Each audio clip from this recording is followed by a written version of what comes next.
वास्तवमा मलाई हिजो जनआन्दोलनको बेलाको याद आउँछ। यति बेला सम्झना आउँछ। जनआन्दोलनको बेलामा आन्दोलनमा उत्रनको लागि, आन्दोलनमा सहभागी हुनको लागि हामीले आग्रह गर्दा जनताले, दिदीबहिनी, दाजुभाइ, मित्रहरूले सोध्ने गर्नुहुन्थ्यो, अब तपाईहरू घरिघरि शान्ति स्थापनाको लागि,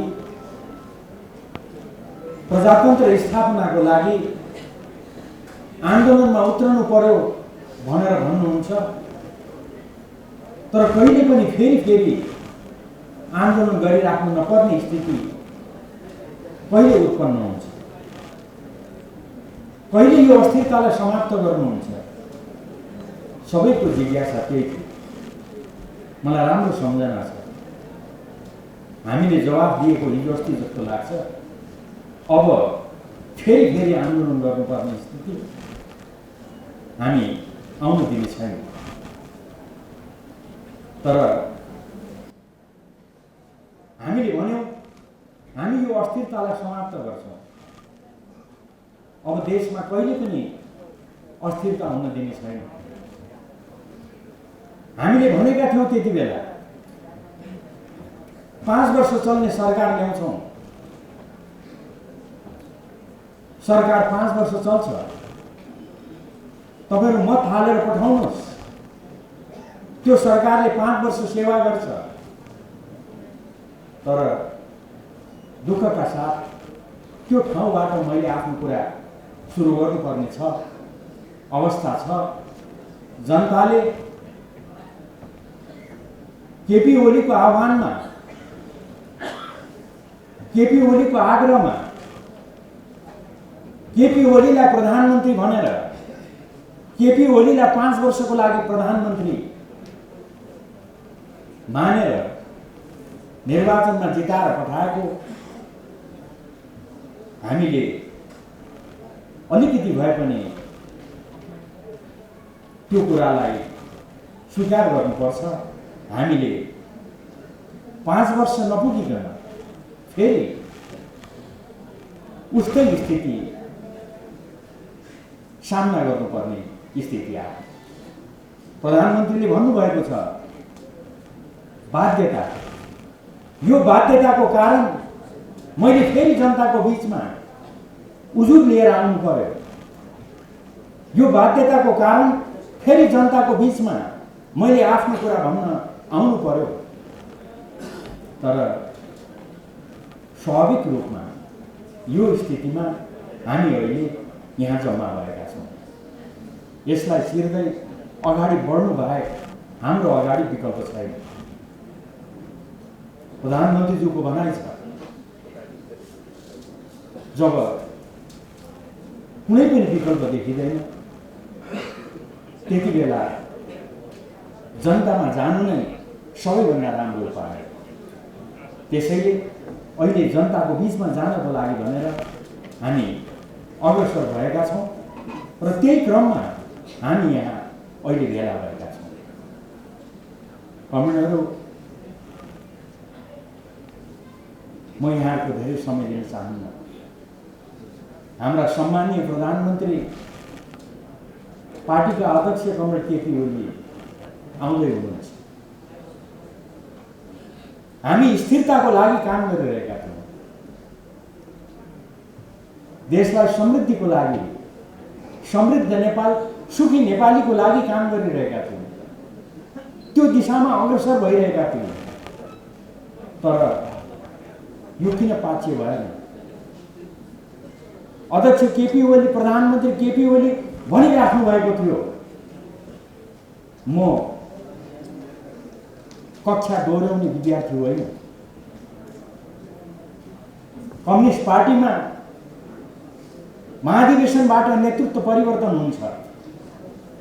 तपाईहरुले महाधिवेशनबाट मलाई निर्वाचित गर्नुभयो। त्यो जिम्मेवारीलाई सम्हाल्दै म यहाँ आइपुगेको छु। पार्टीको महाधिवेशन आयोजना गरेर दुई ठुला पार्टीहरूको बिचमा एकता कायम गर्दै यो बिन्दुसम्म आइपुगेर यसलाई यो ठाउँसम्म ल्याएर उपयुक्त समयमा महाधिवेशन गरौँ, आवश्यकता पर्छ भने अलिकति चाँडो महाधिवेशन गरौँ। महाधिवेशन मार्फत म पछिल्लो समयमा उहाँले प्रष्ट शब्दमा भन्नुभएको छ, म नयाँ पुस्तालाई त्यो जिम्मेवारी सुम्पन्छु। छोटकरीमा म कक्षा दोहोऱ्याउने विद्यार्थी होइन। पार्टी महाधिवेशन मार्फत नेतृत्व सुम्पने नयाँ पुस्तालाई अनि निर्वाचन मार्फत जनताको जनादेशको आधारमा नयाँ सक्षम व्यक्तित्वलाई प्रधानमन्त्री पद सुम्पने उद्घोषणका साथ प्रधानमन्त्री पार्टी अध्यक्ष केपी ओली अगाडि बढिरहेको बेलामा यस्तो स्थिति उत्पन्न किन गरियो? किन यो ठाउँमा हामी आइपुग्नु बाध्य भयौँ? प्रश्न भनेको यो हो। यो प्रश्नको जवाब आउने दिनहरूमा हामी पाउँदै जानेछौँ। मलाई आश्चर्य लाग्यो, मैले अहिलेसम्म पत्याएको छैन। आफ्नो पार्टी अध्यक्ष महाधिवेशन चाँडो सम्पन्न गरेर नयाँ पुस्तालाई नेतृत्व सुम्पने उद्घोषण गर्नुभएका अध्यक्ष, नयाँ जनादेशबाट नयाँ नेतृत्वलाई प्रधानमन्त्री पद सुम्पने उद्घोषण गरेका प्रधानमन्त्री केपी ओली, उहाँलाई किन यो अवरोध, किन यी अप्ठ्याराहरू उहाँको बाटोमा तेर्स्याइन्छन्? आदि प्रश्नहरू उठिरहेको बेलामा अस्ति सञ्चार माध्यमले एउटा समाचार प्रकाशनमा ल्याए, उद्घाटित गर्यो। दुईजना नेताहरू भेट्न जानुभयो। भेटेर हाम्रा प्रतिपक्षी साथीहरूलाई भन्नुभयो अरे संसद पुनर्स्थापना गरौँ, पुनर्स्थापित संसदमा प्रधानमन्त्री त तपाईँहरूलाई नै बनाउँछौँ भन्नुभयो अरे। मैले कुरा राम्रोसँग बुझिनँ। मलाई त ठ्याक्कै विश्वास लागिराखेको छैन। अहिले पनि विश्वास नलागी मैले तपाईँहरूलाई सुनाएको मात्र हो। मलाई यो कुरामा विश्वास छैन। अनि फलानु जानुभएको थियो भनेर यसो नक्सा पनि देखाउनुको साथीहरूले कता कता चिनेको जस्तो लाग्यो, तर बिर्सिए।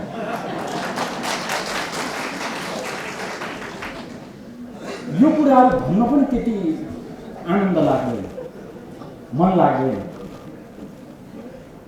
तर मैले नपत्याइ हो कि होइन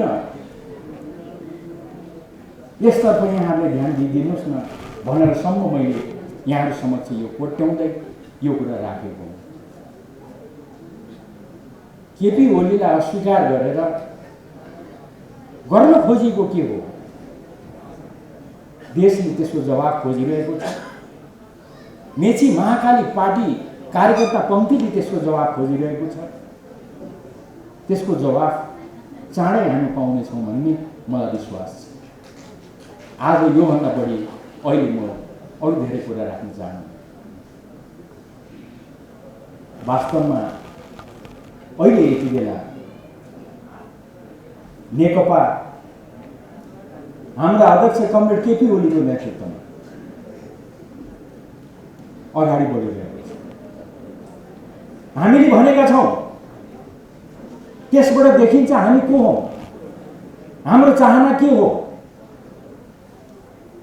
हाम्रो पार्टीको अध्यक्ष, हाम्रो नेकपा पार्टीको अध्यक्ष कमरेड केपी ओली, त्यसका महासचिव कमरेड विष्णु पौडेल हुनुहुन्छ। मैले यो नाम लिनुको विशेष कारण छ, हाम्रा दोस्रा अध्यक्ष कमरेड पुष्पकमल दाहाल प्रचण्ड हुनुहुन्छ, अहिले पनि हुनुहुन्छ। त्यसका वरिष्ठ नेताहरू कमरेड झलनाथ खनाल, माधव नेपाल हामीले कसैलाई पनि कारबाही गरेर निकालेका छैनौँ, किनभने हामी पार्टी एकताको पक्षमा छौँ। हामीले कसैलाई कारबाही गरेर निकालेका छैनौँ। तर मैले नाम बिर्सेँ, हाम्रा केही साथीहरू त कारबाही गर्दै केपी कमरेडलाई कारबाही गरेर आफै अध्यक्ष हुनु पर्यो। को अध्यक्ष हुनुभयो नाम बिर्सेँ मैले।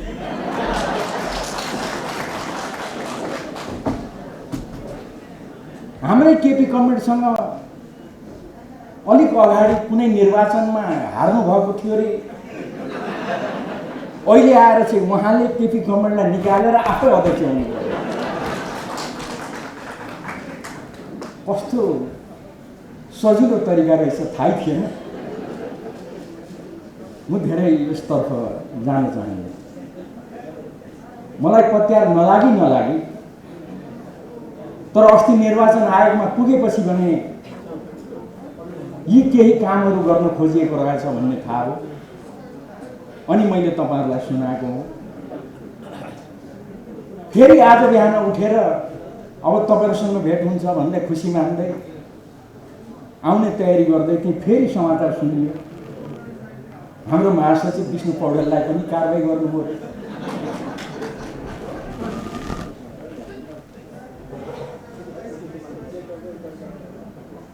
यो सबै त बुझियो। अध्यक्ष कमरेडलाई निकालेर आफै बन्नु भएछ, महासचिवलाई निकालेर अब आफै बन्ने हुनु होला।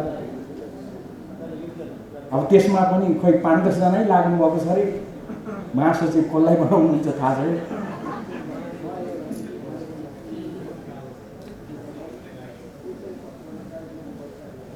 हाम्रा प्रधानमन्त्री केपी ओली उहाँलाई हटाएर चाहिँ सक्दा उहाँलाई हटाएर चाहिँ हामी त तपाईलाई बनाउँछौँ भनेर पुगेको चाहिँ मलाई अचम्मै लागेको छ। अचम्म लागेको हुनाले फेरि तपाईहरुलाई सुनाएको हुँ।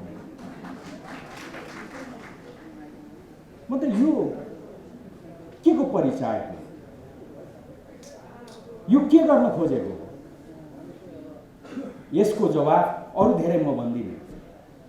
यो सम्पूर्ण कुराको जवाफ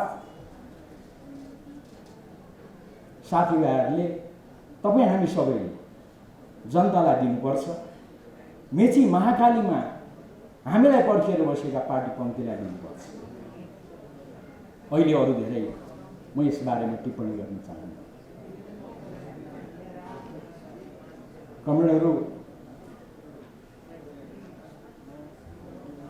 अहिले धेरै घटनाक्रमहरू बढिरहेका छन्। निर्वाचन आयोगमा आधिकारिकताको विषय उठिरहेको छ, छलफल भइरहेको छ। सम्मानित सर्वोच्च अदालतमा विघटन सम्बन्धी मुद्दा छलफल भइरहेको छ। थुप्रै प्रश्नहरू छन्। यो केपी ओलीको सरकारले विकासका केही पनि काम गरेन, सिंहको भाँचेन भनेर केही साथीहरूले केही विषयहरू उठाइराख्नु भएको छ। अनि यही क्रममा पार्टी अध्यक्ष केपी ओलीलाई हामीले कारबाही गर्यौं भनेर पनि प्रश्न उठाइराख्नु भएको छ। यो के हो, यसको बारेमा म थोरै समय यहाँहरुको लिन चाहन्छु। हाम्रा प्रमुख अतिथि कमरेड केपी ओली आइराख्नु भएको छ। उहाँ आइसक्नुभन्दा अगाडि यस बारेमा म केही चर्चा गर्न चाहन्छु। कमरेडहरू, वास्तवमा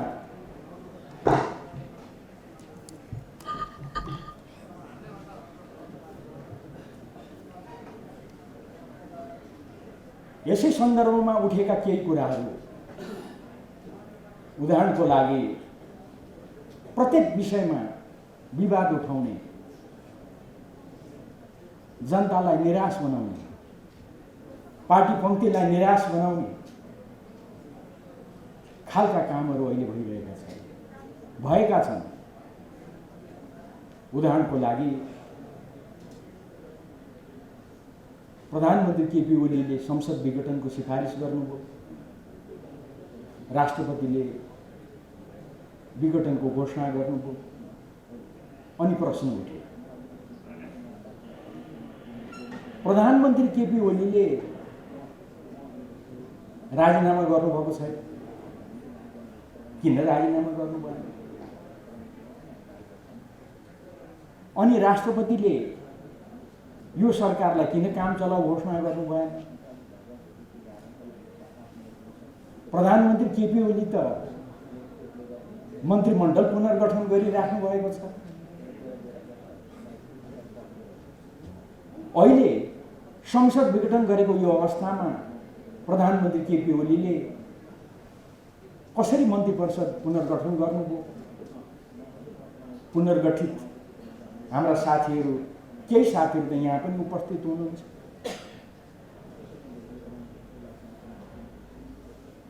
यस्ता प्रश्नहरू मैले उठाइराखेको पाएँ। म तपाईहरुलाई प्रष्ट शब्दमा भन्न चाहन्छु, हाम्रो अहिलेको संविधानमा यस सम्बन्धमा प्रष्ट एउटा व्यवस्था राखिएको छ। यस बारेमा पनि मुद्दा परेको छ। सर्वोच्च अदालतको यो विचाराधीन छ।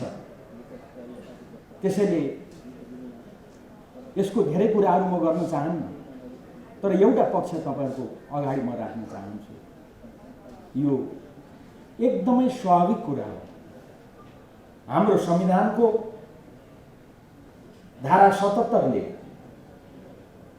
प्रधानमन्त्री रिक्त कति बेला हुन्छन् भनेर लेखेको छ।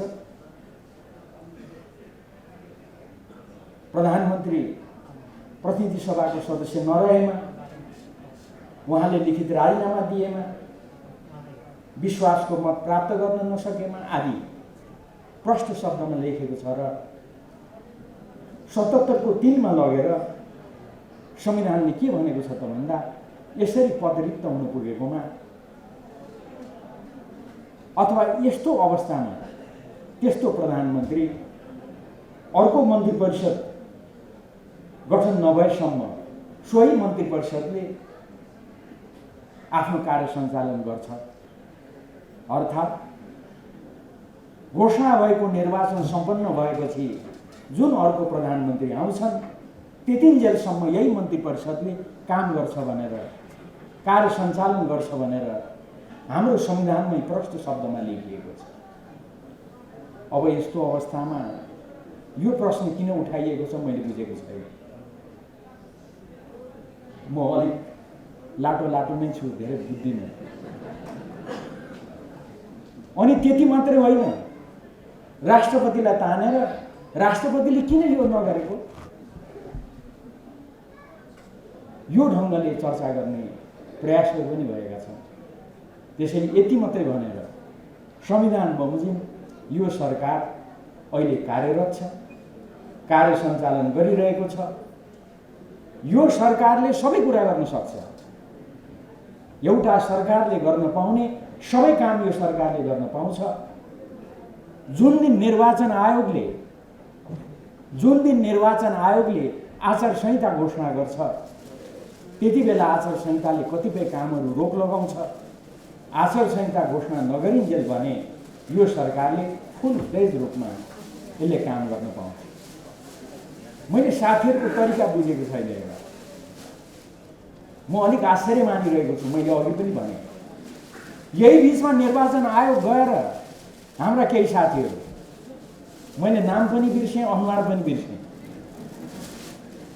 तर साह्रै 24 घण्टा देखेको भेटेको प्रिय साथीहरू जस्तो लाग्छ। उहाँहरू गएर निर्वाचन आयोगलाई भन्नुभएछ निर्वाचन आयोगले यो किन कामहरू गरेको। त्यो कामहरू गर्ने सिलसिलामा निर्वाचन आयोग सायद आचार संहिता पनि कुनै पनि बेलामा घोषणा गर्ने अवस्थामा हो। एकातिर साथीहरू केही पनि नगर भन्नुहुन्छ, अर्कोतिर यो सरकारले किन काम गर्यो पनि भन्नुहुन्छ। निर्वाचन आयोगले आचार संहिता घोषणा गरिसक्दा त सायद उहाँहरूले भन्न पाउनुहुन्थ्यो अब आचार संहिता घोषणा भयो, यो सरकारले केही पनि गर्न पाउँदैन भन्नु पाउनुहुन्थ्यो होला। आफै निर्वाचन आयोगलाई गएर केही पनि काम नगर भन्नुहुन्छ।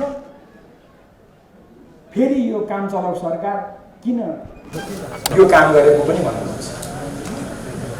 त्यसैले किन साथीहरू अलिक कन्फ्युज जस्तो, किन अन्यलमा परेको जस्तो, म यसको बारेमा अरू धेरै टिप्पणी गर्न चाहन्छु। आदरणीय मित्रहरू, यही बेलामा देखिहाल्नुभयो तपाईँहरूले, संवैधानिक इजलास हो कि बृहत इजलास भन्ने पनि विवाद भयो। हिजो मात्रै आएर टुङ्गियो। मलाई यही आश्चर्य लागिरहेको छ। निर्वाचन आयोगमा गएर निर्वाचन सम्बन्धी कुनै पनि काम नगर्नु भनेर भन्ने, सर्वोच्च अदालतमा भने इजलासमा भने बृहत इजलास कि यो संवैधानिक इजलास भनेर यहाँहरूलाई थाहा छ। अहिलेसम्म सर्वोच्च अदालतमा दायर भएका जुन रिट निवेदनहरू छन् त्यो रिट निवेदनहरूको विषयमा सुनवाई सुरु भएको छैन, ढिलाइ गरिएको छ। कसले ढिलाइ गर्यो म त्यतातिर जान्दिनँ, यहाँले बुझ्नै भएको छ। अहिलेसम्म सुनवाई सुरु भएको छैन। भर्खर हिजो बृहत इजलास कि यही संवैधानिक इजलासले मुद्दा हेर्ने भन्नेमा विवाद चल्यो। सामान्य मुद्दा दायर गर्दा थोरै पैसा लाग्छ, संवैधानिक इजलासमा मुद्दा अगाडि बढ्दा 5000 रुपियाँ लाग्छ। उदाहरणको लागि यो संवैधानिक इजलासको मुद्दा भनेर 5000 रुपियाँ पनि बुझाउनुभयो साथीभाइहरूले। अनि फेरि संवैधानिक इजलास कि बृहत इजलास भनेर अहिलेसम्म सर्वोच्च अदालतलाई अड्काउने काम भइरहेको छ। बल्ल हिजो अब टुङ्गियो। आइतबारबाट यो निरन्तर सुरु हुन्छ। एउटा चाखलाग्दो एउटा सामान्य सानो कुरा यहाँहरूलाई म बताउँ है, अनि अगाडि बढ्छु। वास्तवमा कुरा के थियो त भन्दा योभन्दा अगाडि प्रधान न्यायाधीश सुशीला कार्कीज्यू हुनुभएको बेलामा एउटा सर्वोच्च अदालतले निर्णय गर्यो बृहत बेन्चबाट। त्यसले के भन्यो त भन्दा संवैधानिक इजलास तोक्नको लागि जसमा विवाद छ नि, यहाँले देखिराख्नु भएको छ, त्यो संवैधानिक इजलास कतिजनालाई तोकिन्छ। अहिले उहाँले नियम बनाएर सर्वोच्च अदालतले 14 जना प्यानल बनाएको छ न्यायाधीशहरूको। त्यो 14 जना न्यायाधीश मध्येमा सर्वोच्च अदालतका प्रधान न्यायाधीशले 5 जनाको बेन्च बनाउने भनेर अधिकार कसलाई दिएको छ? सर्वोच्च अदालतको प्रधान न्यायाधीशलाई। यो कहिले यो आदेश भयो, कहिले यो तय भयो, टुङ्गो लाग्यो त भन्दा सुशीला कार्कीज्यू प्रधान न्यायाधीश हुँदा त्यति बेला आदेश भएको छ। अब अहिले आएर भने त्यही अनुसार अहिलेका प्रधान न्यायाधीशले संवैधानिक इजलास बनाउने भनेर अगाडि बढ्दा होइन बृहत इजलास चाहिन्छ भनेर विवाद उठाइयो। तर जे होस्, अहिलेसम्मको छलफल बृहत इजलास कि संवैधानिक इजलास भनेर हो। हिजो बल्ल टुङ्गियो।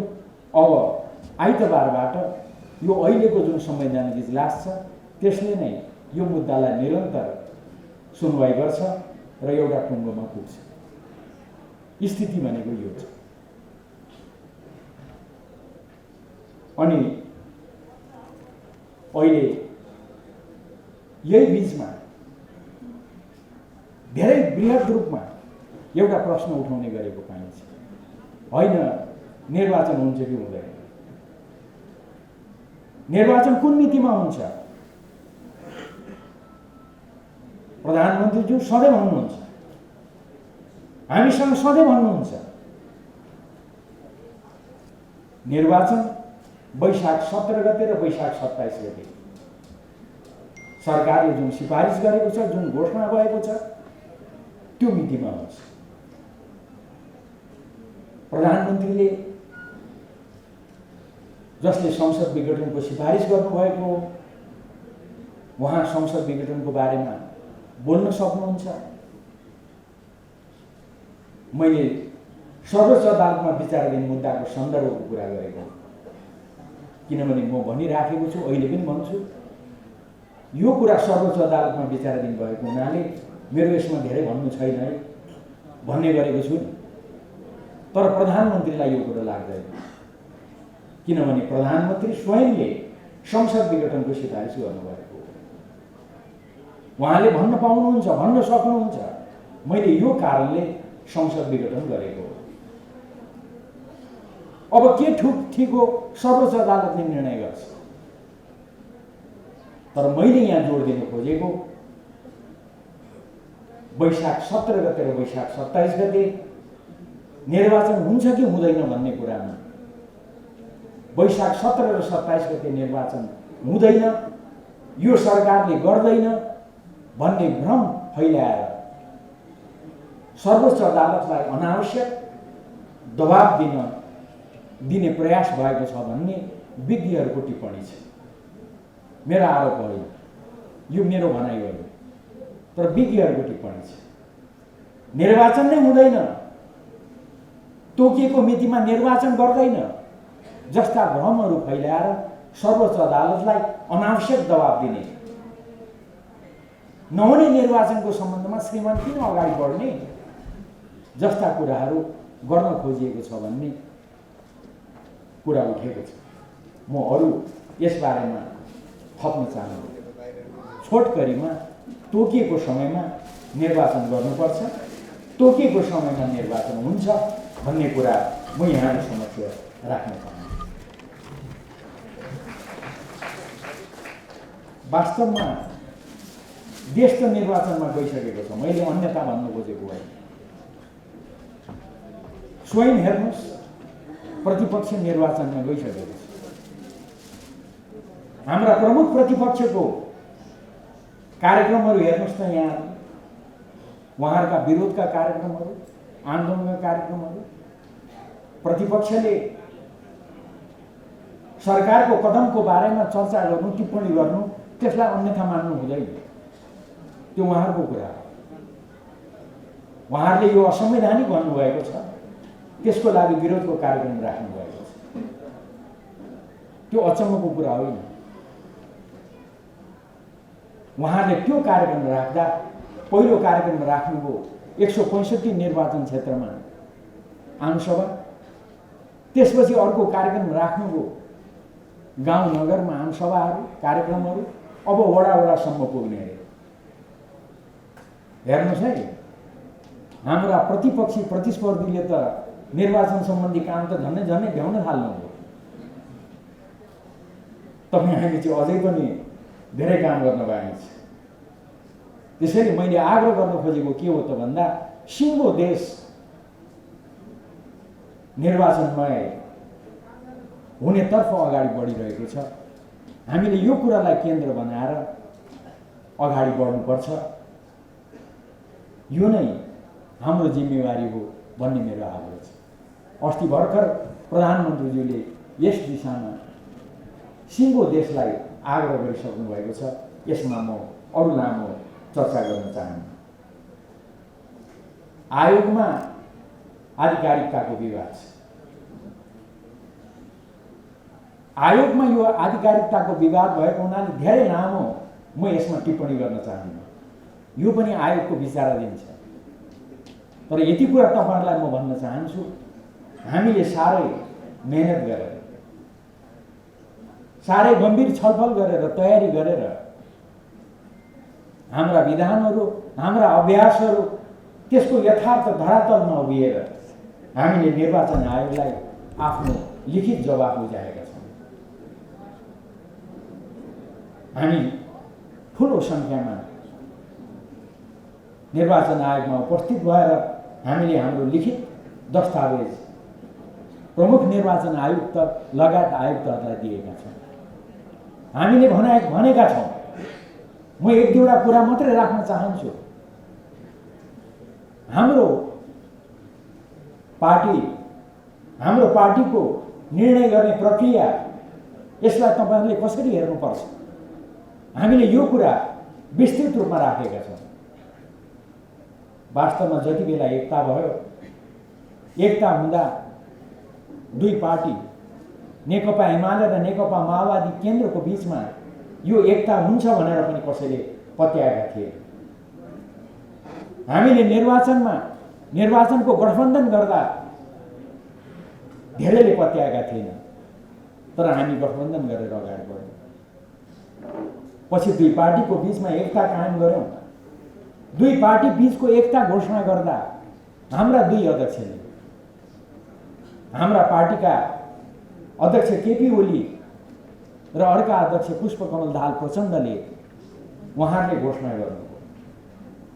तपाईँ हामीलाई सम्झना छ, त्यो घोषणा गर्दा हामीले 60-40 को रेसियोमा हामीले घोषणा गर्यौँ।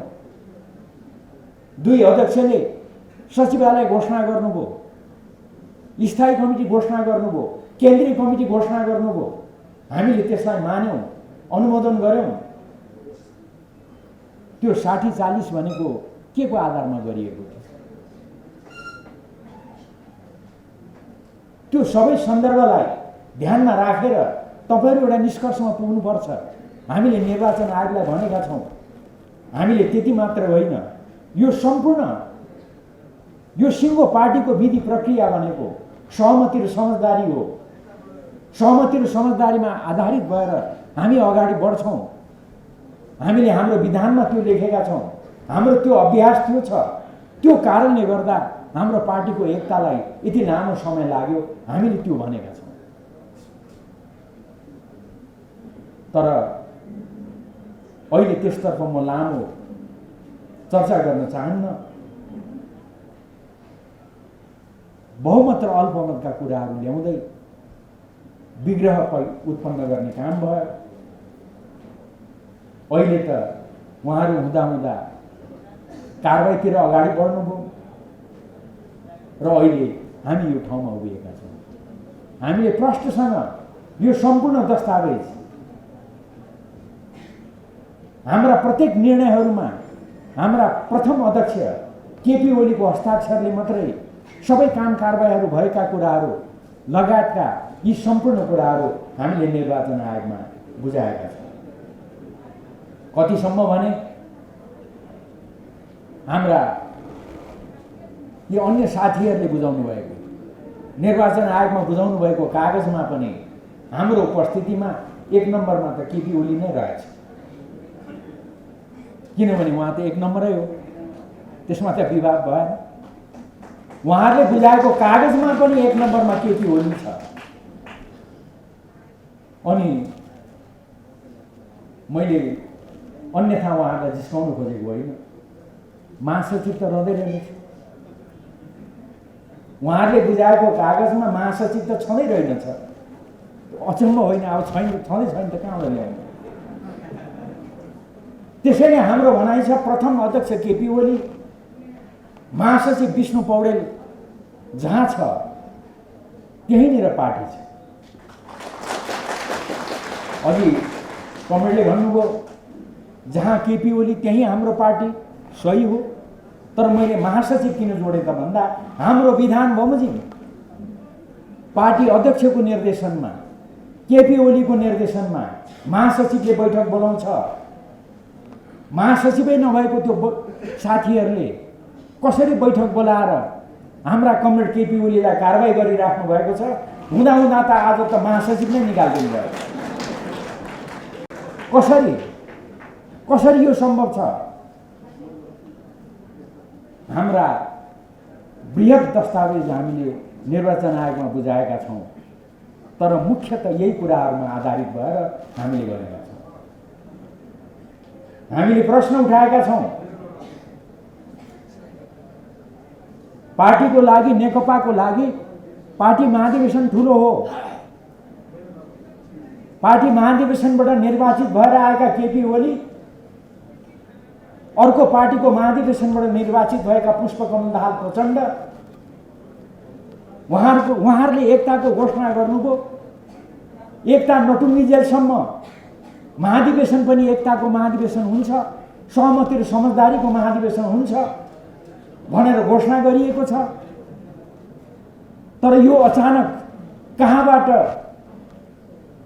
केपी ओलीलाई निष्कासन गर्दै कारबाही गर्दै त्यति बेला निर्वाचित महाधिवेशनमा केपी कमरेडसँग निर्वाचन लडेर हार्नुभएका साथी पो अचानक अध्यक्ष हुनुभयो रे भन्ने यो समाचार साँच्ची नै हो? निर्वाचन आयोगमा हामीले सोध्यौँ, यहाँहरूले कुरा बुझिहाल्नुभयो। त्यसैले यही आधारमा आधारित भएर पार्टीको आधिकारिकताको विषय टुङ्गिनुपर्छ। यसमा अन्यथा हुन सक्दैन। हुन त साथीभाइहरूले यो हाम्रो पक्षमा भएन भने आधी बेरी आउँछ भन्नुभएको छ। कसले भन्नुभयो त्यो चाहिँ बिर्सेँ मैले।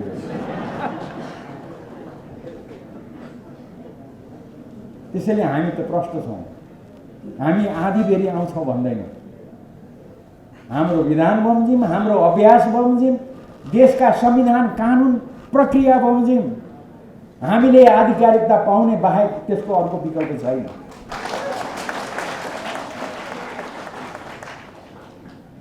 यही विश्वासका साथ कमरेडहरू अगाडि बढ्नुहोस्, म यहाँहरूलाई आग्रह गर्न चाहन्छु।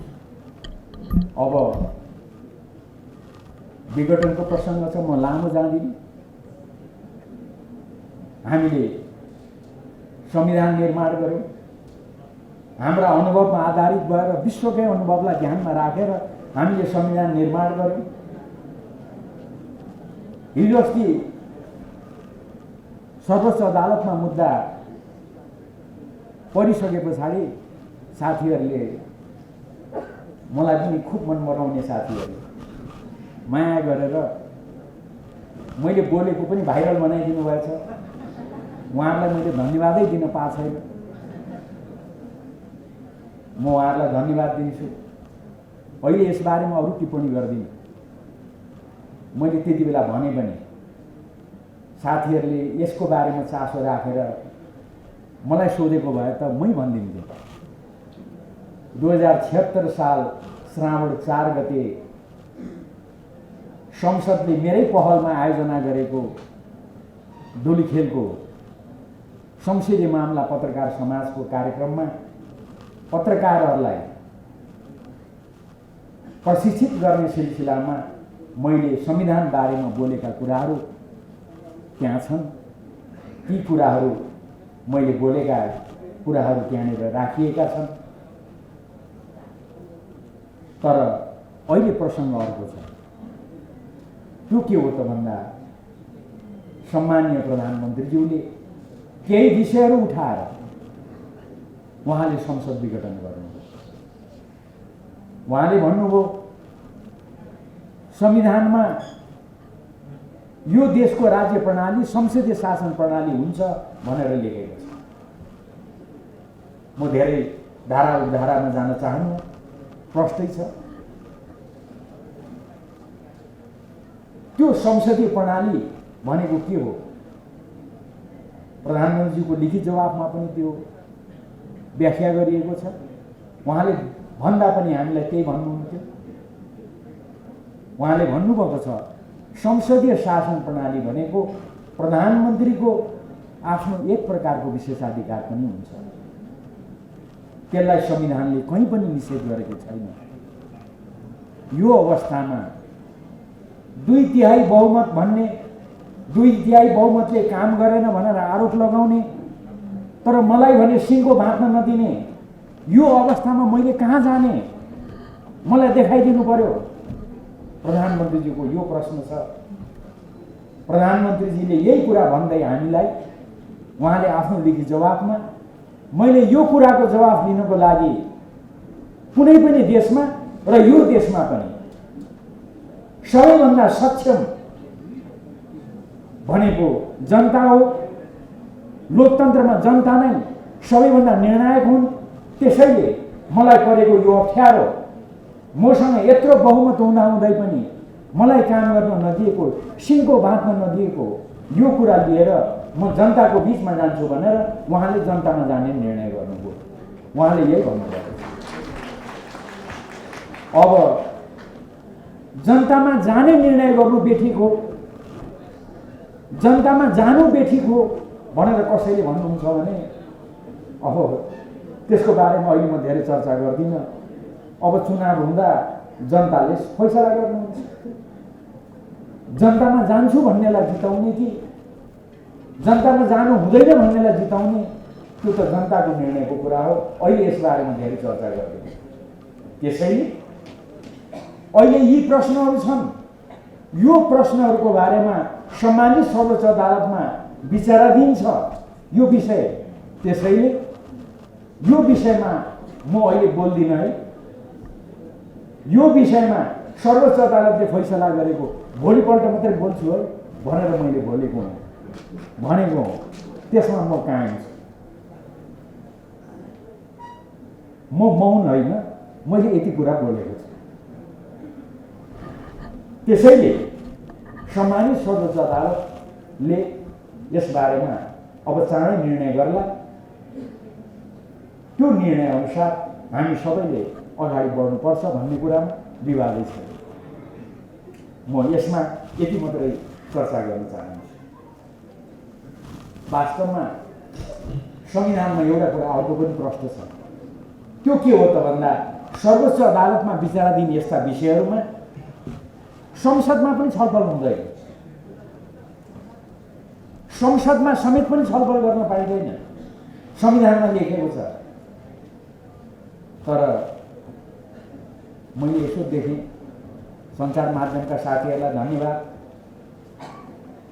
हाम्रा पूर्व प्रधानमन्त्रीहरू छातीमा प्ले कार्ड झुन्ड्याएर म यहाँ छु,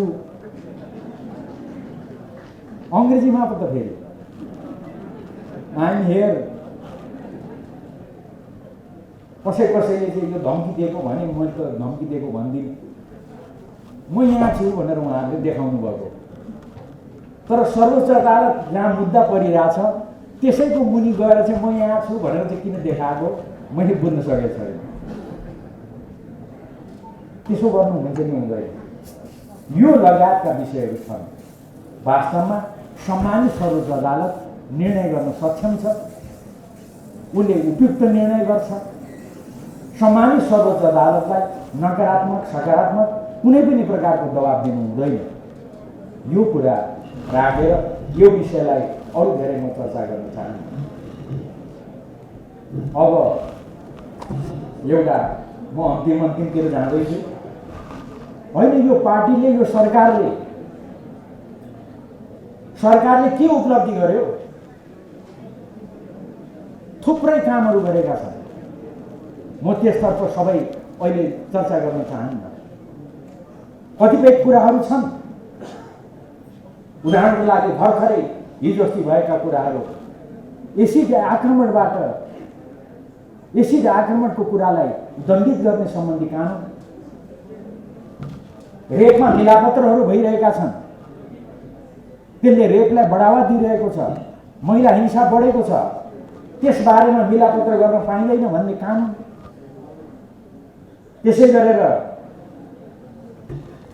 प्रधानमन्त्रीज्यूको उहाँको मन्तव्यमा पनि आएको थियो, द्वन्द्वको बेलामा घाइते भएका लडाकुहरू जिउमा छर्रा बोकेर हिँडिरहेका छन्, उहाँहरूको खै उपचार? भर्खरै सरकारले उनीहरूको निःशुल्क उपचार गर्ने भनेर निर्णय गरेको छ। ती लडाकुहरू जसले त्यत्रो योगदान दिए सङ्घीय लोकतान्त्रिक गणतन्त्र स्थापित गर्नको लागि, उनीहरूलाई अहिलेसम्म राज्यले किन सम्मान गर्दैन? त्यसैले केपी ओली प्रधानमन्त्रीले हामीसँग सल्लाह गर्नुभयो, छलफल गर्नुभयो, हामीलाई भन्नुभयो, उहाँले घोषणा गर्नुभयो। अब चाँडै त्यो आउँछ निर्णयमा। सङ्घीय लोकतान्त्रिक गणतन्त्रको स्थापनाको लागि योगदान गर्ने ती लडाकुहरूलाई राज्यको तर्फबाट सम्मान दिने घोषणा सरकारले गर्दैछ। भर्खरै भएका कामहरू, पहिलाका थुप्रै कामहरू, त्यतातिर म सबै जान चाहन्न। देशलाई खुसको छाना मुक्त गरेको सानो सानो हो भने ठुलो काम हो। देशलाई फुसको छाना मुक्त बनाउने, त्यसै गरेर घर घरमा बिजुली पुर्याउने कुरा मेलम्ची अब केही महिनाभित्रमा आइपुग्छ। त्यसपछि सफा पानी घर घरमा पुर्याउने कुरा लगायतका थुप्रै कुराहरू, देश सुरुङ युगमा प्रवेश गरेका कुराहरू, अनि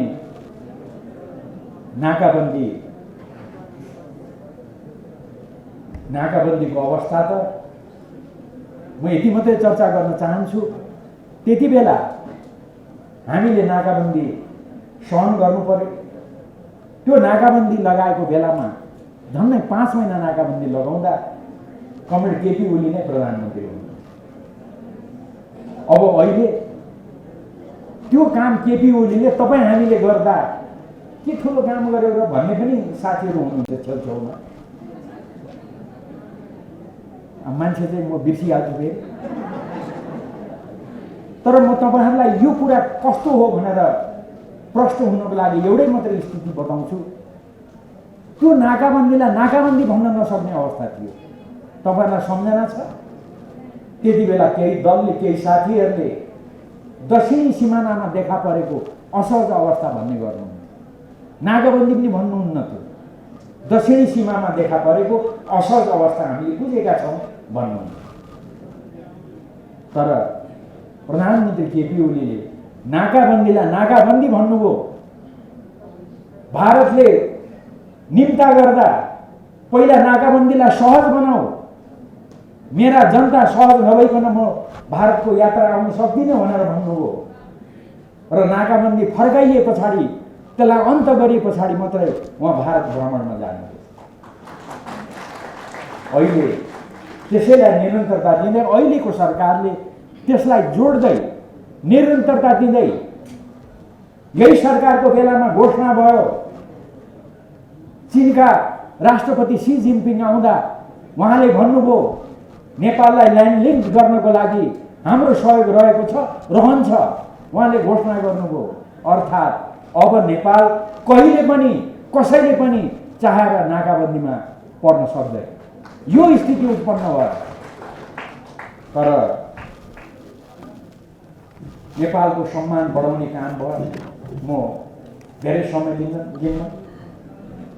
सार्वभौमिकता बराबरै हुन्छ, सानो र ठुलो हुँदैन।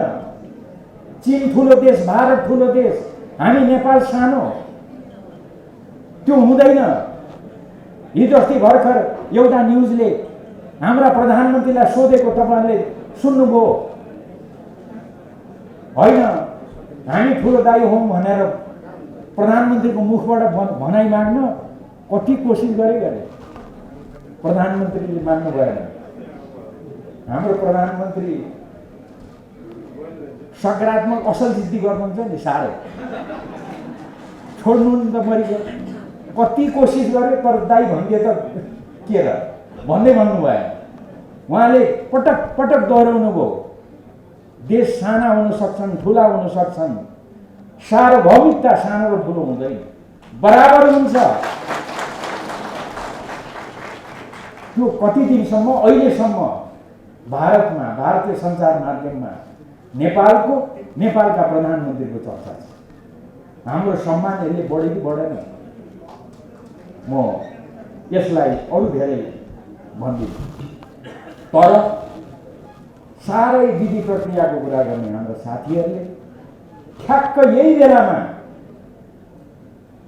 हाम्रा प्रधानमन्त्री पार्टीका अध्यक्ष केपी ओलीलाई कारबाही गर्नुभयो रे, अध्यक्षबाट हटाउनु भयो रे, अरू केबाट हटाउनु भयो मैले सुन्दै थिएँ, केन्द्रीय कमिटीबाट रे, कताबाट रे। पार्टी अध्यक्ष केपी ओलीलाई यो कारबाही किन गर्यो, के को लागि गरियो? अहिले जिज्ञासा छ, प्रश्नहरू छन्। होइन, नेपालको नक्सा जहाँ चुच्चो थिएन त्यो नक्सामा चुच्चो जोडेको हुनाले लिम्पियाधुरा हाम्रो हो, हामी छोड्दैनौँ भनेर लिम्पियाधुरालाई नेपालको नक्सामा जोडेर कुनै पनि हालतमा यो नक्सा पारित गर्नै पर्छ भनेर सर्वसम्मतिबाट त्यो नक्सा बनाए बापत केपी ओलीलाई कारबाही गरिएको हो? प्रश्न। त्यसै गरेर छिमेकी ठुला देशहरूलाई होइन दाइ भन्नुपर्ने, टेर्ने होइन नि त केपी ओली। दाइ भनेनन्, त्यही दाइ नभने बापत केपी ओलीलाई कारबाही गरिएको हो? जवाफ त आउनु पर्यो नि। यही बेलामा किन कारबाही गरिएको छ? त्यसै गरेर केपी ओलीले भने साना ठुला हुन सक्छौँ हामी, तर हामी बराबर हौँ, बराबर सार्वभौमता छ। त्यसो भने बापत हामी बराबरी छौँ भने बापत उहाँलाई कारबाही गरिएको हो? प्रश्न। अनि ठुला दाइले लगाएको नाकाबन्दी त हो, यो नाकाबन्दी त नाकाबन्दी पनि होइन, यसले त साह्रै आनन्द पायो त भनेर धन्यवाद भनेर केपी ओलीले नभनिकन यो हामी विरुद्धको ज्यादती हो, तिमीले यसलाई सहज नबनाइकन तिम्रो देशको भ्रमण आउँदिन भनेर केपी ओलीले भने बापत उहाँलाई कारबाही गरिएको हो? प्रश्नहरू त प्रश्नका प्रश्न छन् नि त, यसको उत्तर त आउनु पर्यो नि। अनि कहिले पनि नाकाबन्दी नलाग्ने व्यवस्था गरे बापत केपी ओलीमाथि कारबाही गरिएको हो? संक्षेपमा नेपालको आत्मसम्मान बढाए बापत केपी ओलीलाई कारबाही गरिएको हो त? यसको उत्तर साथीहरूले दिनुपर्छ। अनि नेपाली जनतालाई सपना देखाएर उहाँमाथि खुब आलोचना थियो, तर उहाँका सपनाहरू जब विपदामा परिणत हुन थाले अनि त्यसपछि अलिक त्यो आलोचना अलिक मत्थर भयो। नेपाली जनतालाई यसरी सपना देखाएर विश्वास जागृत गराउने गराए बापत केपी ओलीलाई अहिले कारबाही गरिएको हो? नेकपाले किन कारबाही गर्यो? केही साथीहरूले त्यसको उत्तर दिनुपर्ने स्थिति हुन्छ। अनि मैले अघि नै भने लडाकुहरूको निःशुल्क उपचार, लडाकुहरूले सङ्घीय लोकतान्त्रिक गणतन्त्रप्रति गरेको जुन उनीहरूको भूमिका छ त्यसलाई सम्मान गर्छु भन्ने बापत उहाँलाई कारबाही गरिएको हो के हो? यो सम्पूर्ण विषयहरू अहिले उठेका छन्, यसको जवाब आउनुपर्छ। म अब अन्तिममा एसिड, रेप इत्यादि मैले भने त्यस बापत कारबाही हो। तर एउटा कुरा चाहिँ म एक दुई दिन अगाडिदेखि प्रष्ट भएको छु है, तपाईँहरूलाई यति कुरा चाहिँ मैले सेयर गर्नुपर्छ। हाम्रा चिकित्सकहरू अग्रपङ्क्तिमा, उमेर पुगेकाहरू अग्रपङ्क्तिमा, निःशुल्क सबैलाई बाँड्ने, खोप लगाउने भनेर भनिसकेको छ। तर हाम्रो ती साथीहरूले त कहाँ यो केपी ओली सरकारले गरेको हो र, यो त डाक्टरले गरेको भनिदिने। त्यस कारणले मलाई त आनन्द लागेको छ। अब त्यो कुरा त यो रहेछ भन्ने बुझ्यो, खालि एउटै मात्रै अप्ठ्यारो हो। त्यसो भन्ने साथीहरूलाई अब चुनाव त आइगयो, चुनावमा चाहिँ प्रतिपक्षीले समाते भने पो अप्ठ्यारो पर्ने भयो। मैले बनाएको यो बाटो भनेका छन्, मैले बनाएको यो धारा भनेका छन्, मैले ल्याएको यो बिजुली भनेका छन्। अब प्रतिपक्षले कहाँ तपाईँले बनाएको, यो त इन्जिनियरले बनाएको भनिदियो भने अप्ठ्यारो पर्ने। अब मैले मेरो कुरा सिकेँ र अन्तिममा वास्तवमा साथीहरू अलिकति आत्तिनु भएको जस्तो पनि देखिन्छ। उहाँहरूले प्रयोग गरिराखेका शब्दहरू, उहाँहरूले बोलिराख्नुभएका कुराहरू राजनीतिमा छौँ, अब सँगै मिलौँ भनेर एकताकै घोषणा गरेको हो। हामी त अहिले पनि एकताबद्ध नै छौँ भन्ने छ। मैले अघि नै भने हामीले कसैलाई कारबाही गरेका छैनौँ, तर त्यसो हुँदा हुँदै पनि यदि प्रतिस्पर्धामा उत्रनै पर्ने स्थिति उत्पन्न भयो भन्ने साथीहरूलाई लागेको हो भने पनि हामी अझै लामो समय विभिन्न नाताले सँगै हिँड्नुपर्ने अवस्था हुन्छ। आफ्ना शब्दहरू, आफूले प्रयोग गर्ने भाषाहरू, व्यवहारहरू भने तद अनुकूल बनाउनको लागि म सबैलाई आग्रह गर्न चाहन्छु। केही दिन अगाडि एकजना साथीले भनिदिनु भयो त्यति ओली भनेको त हिटलर हो। मैले एउटा नमुना भनेको, त्यस्तै अरू पनि थुप्रै छन्। हाम्रा कमरेड यस्ता जति कुरा सुनाए पनि उहाँ रिसाउनुहुन्न, त्यसैले मैले यो सुनाएको।